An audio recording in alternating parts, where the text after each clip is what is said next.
The Legend of Zelda. It's a series so huge, I couldn't help but say it all. Ooh. But its hugeness is mostly...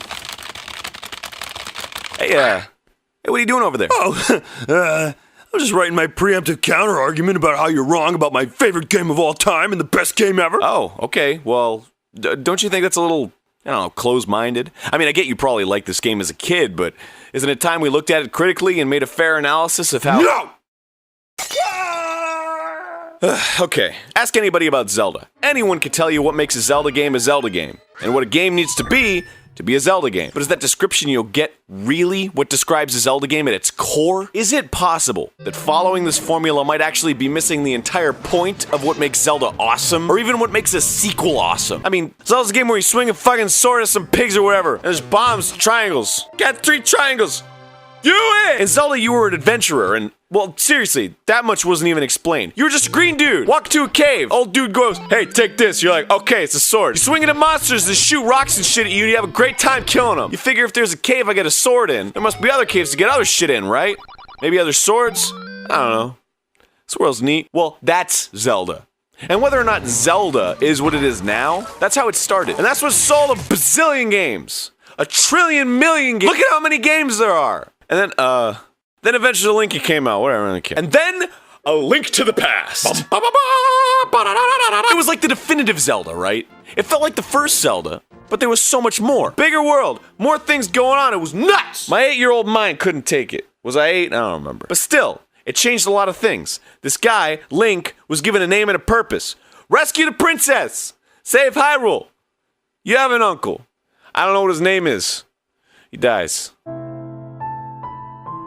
In Link to the Past, you start out in a house. You're forced to head up, sneak into a castle, fight some guards, rescue a princess, and bring her through an underground tunnel to some church or whatever, so you can finally go out, have your world to enjoy. Okay, cool. But okay, you want me to talk to some old lady? Okay, then what? Oh, find some kid who knows about where some old dude is? Okay, so here's the old dude. Okay, so go into this temple. Okay, beat the temple. Okay, listen. I'm not your fucking servant. Why do you give me this world to explore and have a good time in, and then you tell me to do these super specific things? You don't throw a 6-year-old into a sandbox and say, hey, you can only make poopy castles. You know when you take wet sand and you just let it drip on top of a pile of sand? It's a poopy castle. I mean, exploration still exists in Link to the Past, and God knows it's required to beat it. But if a game is telling you to do specific things with marks on a map and a sequence of which things to do and specific instructions, you're not discovering a world. You're being taken on a tour. You're no longer a pioneer adventurer, you're a guest at Disneyland. Here's your ticket. Be sure to check out Space Mountain Indiana Jones before you leave. Guess Goofy's weight! Win a prize! 120 pounds? No. It's too low. The whole game, it feels a bit more processed. It feels a bit more planned. You have a mission, and the mission is laid out for you. And that kind of thing is fine. I mean, I go to Disneyland like 6 times a year. I fucking love the Blue Bayou restaurant. They got great food. Oh! That's a little pricey. But you know what, it's worth it. But Zelda, from its roots, it's not the kind of game that holds your hand. There's no explanation or even really like a goal. But there's adversity everywhere, and you can approach it anytime you want, whether you're prepared or not. You run the real risk of facing off against something that will kill you in a fucking second. It's fucking awesome! But if you look at A Link to the Past and The Legend of Zelda from a surface level, they seem the same. There's a bunch of dungeons you get items for. Bombs, triangles, boomerangs, oh my! With bosses and a final fight with a giant pig man, there's a big world with caves and bushes. But it's not the same. There's a shift in soul, a difference in how you perceive and experience the world. Is it better? Is it worse? I don't fucking know. But it's not the same! Oh my god, look at that! The clouds are parting, and the heavens are sending us a message from above! Our eyes squint and adjust to the heavenly glow, when we finally can understand what it says. Hey! There's a 3D Zelda coming out! Oh my god. The Legend of Zelda Ocarina of Time. It's a game considered by most to be a masterpiece. A 3D world with delicious sound and amazing graphics. At the time. Each dungeon in each town feels unique and has its own energy to it. We were all fucking floored. It was so epic. This is what felt like gaming was leading up to. It felt like a natural progression. It felt like witnessing a fish grow legs. But not that one. That's really gross. So now, we have this 3D world, and it felt like that was what made the difference. But what exactly was different? Well, in order to examine that, we have to examine dreaded transition from the second dimension to the third dimension. If we've learned anything from Sonic the Hedgehog over here, it's that turning a 2D game into a 3D game It ain't easy. It ain't even fucking quantifiable. How do you take the simplicity of form that 2D allows, give it a Z-axis? Everything changes, and it seems to turn a really good game design into a completely fucking broken one. Oh God. Oh my God. Jimmy, don't look. Just look at that!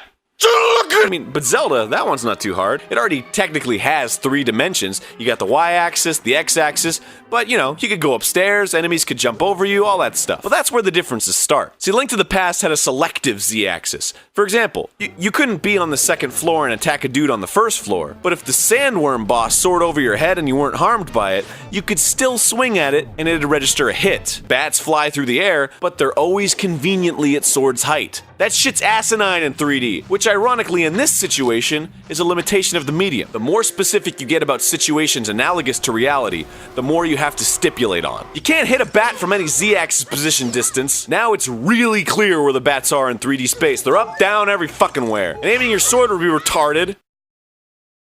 Hey! I see you there, Lumen. Dude, man, I'm sorry, I'm just curious. So what do we gotta do to remedy this Z-axis problem? Ladies and gents, I present you Z-targeting. Pesky bats flying from every which way, trying to circle around a Stalfos without losing track of where it is relative to you. Have I got a treat for you? Just press the Z button and lock onto the nearest baddie and have a go with your mighty sword device. Check it out. Z-targeting made combat complicated. And that's not a bad thing. No more simple point and swing stuff here, folks. You gotta lock on, focus on the fight. This is a gigantic difference, and it makes combat complex. I don't say this a lot, but let's see how this is a good thing. A new method of combat means new ways to go about designing enemies in combat situations. You used to just point and hit and run. What the fuck, man? But now, there's rolling, dodging, stabbing, swinging, leaping. Holy shit! So complex. So many possibilities. It's so deep they can make an entire game based on the combat system. But guess what? They didn't! Here's how this is a poopy bad thing! Z-targeting creates a strange disconnect from the world around you. It changes the camera angle from what you're used to exploring the world in, and that shifts your entire focus and outlook. It segments the game into 2 pieces. This is the combat piece, this is the world exploring piece. They don't mix. Put them in a room together, they get into an argument. Hey, fuck you! Hey, fuck you too! Dude, guys, can't we just get along? What do you think this is? Link to the Past? Like the man says, in the old Zelda games, those 2 pieces were linked. There were segments where you had to fight off enemies and explore the rooms simultaneously. It was much easier to manage it all, and now it's complicated and puts you in an unfair situation. What the What the heck was that all about? Z-targeting also puts a damper on throwaway enemies like bats, who were fun to kill in previous Zeldas, but are now a pain in the goddamn ass since you have to individually focus on each one and precisely hit them. It'd be like if you wanted to kill a bunch of ants in your house by stomping on them, but instead of doing that, you pointed a slingshot at each one individually. Now, okay, on the flip side, complicated enemies are a total joy to fight, but the issue then comes up of how they're even designed. Okay, so as I mentioned before, a lot of the charm from the original Zelda was how ruthless the game was, and a complex fighting system would be perfect place to implement that. But the source of a lot of Ocarina's problems is that the game's idea of difficulty is waiting. There is so much goddamn waiting in Ocarina. Every enemy has a period where they just stand around and do fucking nothing, and attacking them during this time is useless. Deku Scrubs, Stalfos, Lizardmen, Skulltulas, Wolf Dudes, Gerudos, Clams? Waiting is not a difficult thing to do, but it creates the illusion of difficulty because it takes up your time. And that's all it does. A fight feels like an ordeal when you have to devote a decent amount of time to it, but it's not hard.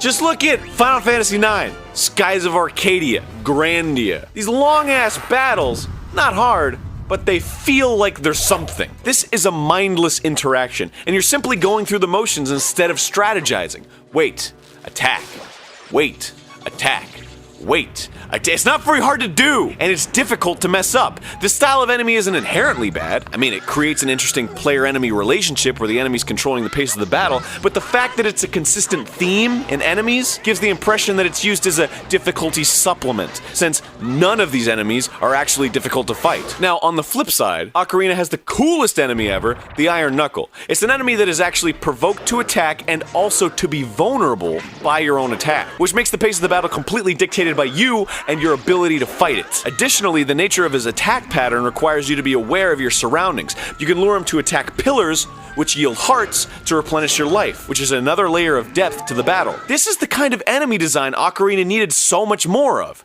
A merging of combat and world, where you are still very aware of your surrounding in each set piece, even during combat. And the world around you affects your combat. I feel that this particular battle shows how Ocarina could have had an even better combat world connection than Link to the Past, or even the original Zelda, but chose to save it only for many bosses and some boss battles. Could have been every enemy. In any case, the nature of Z targeting forced Zelda to be more combat-centric, and with it, the world was forced to change. But it didn't. You still push blocks, only now you can't push them when you're engaged in combat, and you still open doors by shooting slingshots at eyeballs in the wall. Is that a puzzle? Like, seriously, is that a puzzle? Is looking around the room and finding an eyeball on a wall really super fun for people? Like, the game is 3D now, so everything isn't laid out before you like a map anymore. So I get that there's this sense that you walk into a room and aren't getting all the information about the room right away, but is stopping your forward motion, stopping everything, to look for a diamond to whack that's in a soulless crevice in the wall so you can open a door that leads to another room with a locked door and some other silly open sesame trick? Is that fun? Is this what you want? Hey, come on, man, it's not that bad. Shh, Skyward Sword. Seriously, I'm doing like a show. I know, I just figured I'd give my 2 cents. I don't care. Nobody likes you. You took fun and made it unfun. How'd you even do that? Maybe I should go douse for a better game, huh? Hey, man, that's low. So's my interest in playing you again. Oh, shit! Burn! Burn!